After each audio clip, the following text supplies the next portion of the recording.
Hello and welcome back to Whiskey Wars. Tonight we're doing a very special episode. We're doing the Beginner's Buyer's Guide to Bourbon.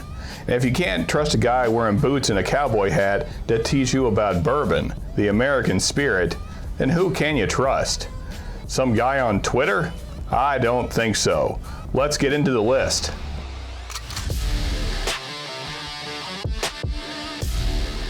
So let's talk about why you're here. Maybe you're hearing about bourbon from friends, family, Facebook, different forums. Who knows? It's everywhere right now.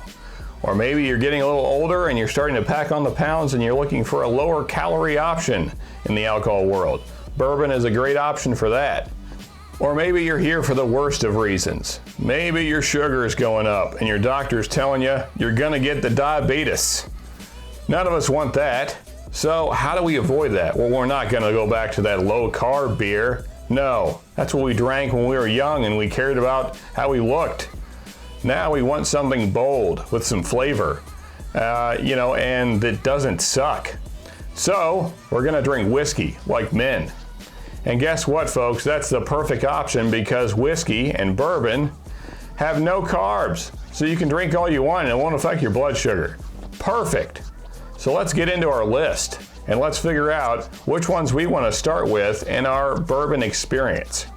All right, so you're just getting into bourbon, or maybe just American whiskey in general, and all your friends are telling you about all these amazing bourbons. Maybe you're seeing them on forums, Facebook, Twitter, who knows where you're getting your information from.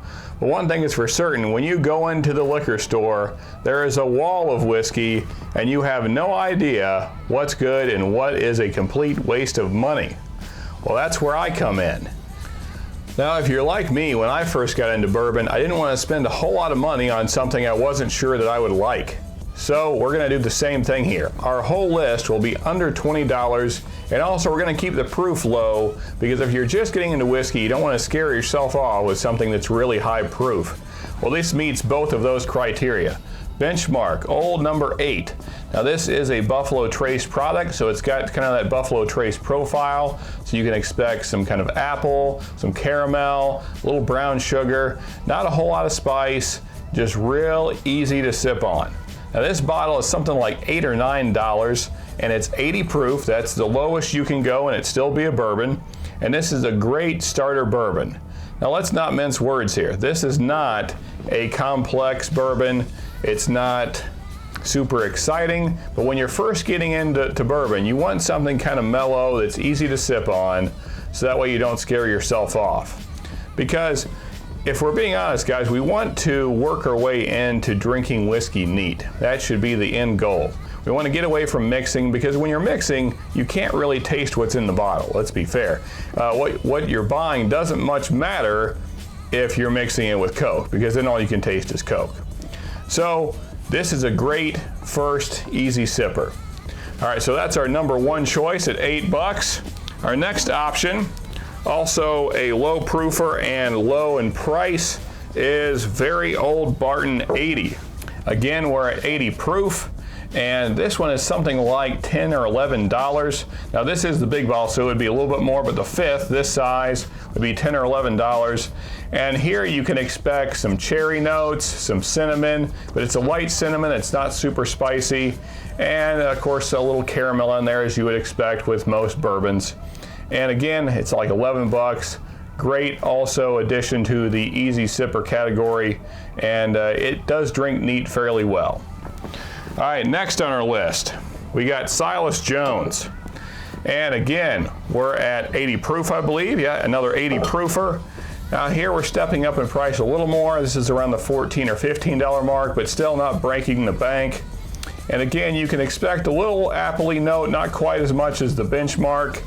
And then also you're going to get some caramel and some brown sugar, and you're going to find those to be in most of these. You might also get a little vanilla in there, and you're going to get a little more oak in this than you would the benchmark. All right, so that's our next option. Now we're stepping up in proof a little bit, but this one is a classic. And what kind of budget list, starter list would it be without Evan Williams? Now, this one is 86 proof. So we're going up 6 proof, but not a big deal. Still very easy to sip. And to me, you're getting a lot more complex flavors in this compared to the last 3 here. So, like I said, you probably want to start with these 3s and work your way into this.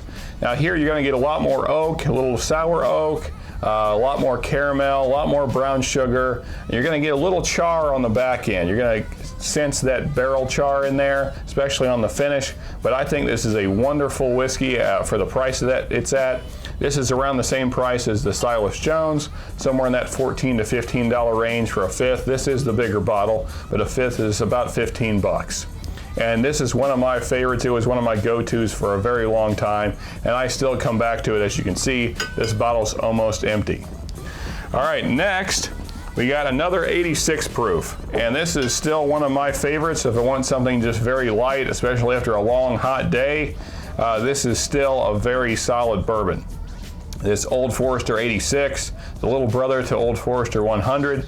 And you're going to get a lot of that typical brown Foreman profile. So you're going to get a lot of banana, a lot of brown sugar, hints of caramel, some vanilla in there, and a little spice on the back end. Now the banana in this is something similar to maybe like banana runts or a banana candy, but just a very nice, easy sipping bourbon. And even if you wanted to put these last 2 on the rocks, I think they still stand up to that pretty well without getting too watery. Next, another Evan Williams product, Evan Williams 1783. Now this is just a little more complex, a little more smoothed out version of this one here. And it's only a couple dollars more. I think you can get this for around $17 as opposed to $15 for the standard Evan Williams. And it's just a very nice, easy sipping bourbon. It's also 86 proof, so not going up in proof any. And also stands up nice to a rock if you want to throw a rock in your glass with this, and makes for a very nice, easy sipper. Next, we're stepping up in proof a little more here. Ezra Brooks, 90 proof. And one thing that they have all over the bottle is charcoal mellowed. And so if you're looking something with that kind of Jack Daniel's profile maybe, then Ezra Brooks, Evan Williams, they might be up your alley more, especially if you're trying to get away from Jack and you're trying to explore a little more. But this is a great solid sipper. Even if you want to put a rock in it, it does stand up to that because it does have some bolder flavors than some of the stuff on this left end of the table. And I still enjoy this even today. It's a nice sipping whiskey. Now we're stepping up in proof once again, and this is JTS Brown, the half-brother of George Garvin Brown, who was the founder of Old Forester. Now this is 100 proof, so jumping up another 10 proof here. So maybe you've started at this end and you're working your way up in proof, and now you want something a little bolder. And JTS Brown, I think, is a great option for that. Still under the $20 mark. I think I paid something like $15 for this bottle.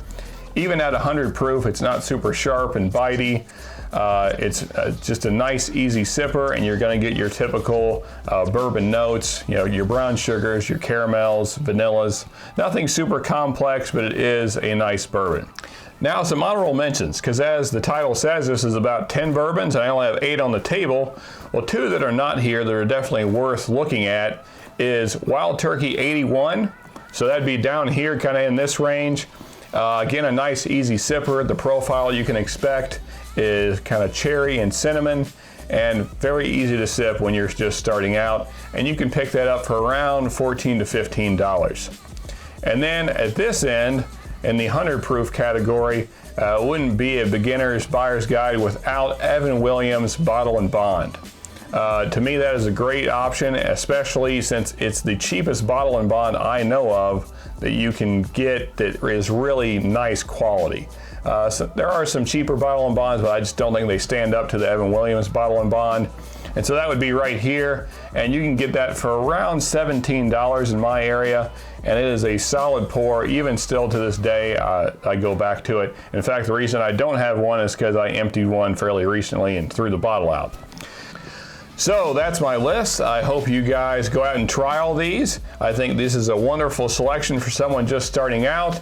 And as I always say, just remember, you can never have too much good whiskey.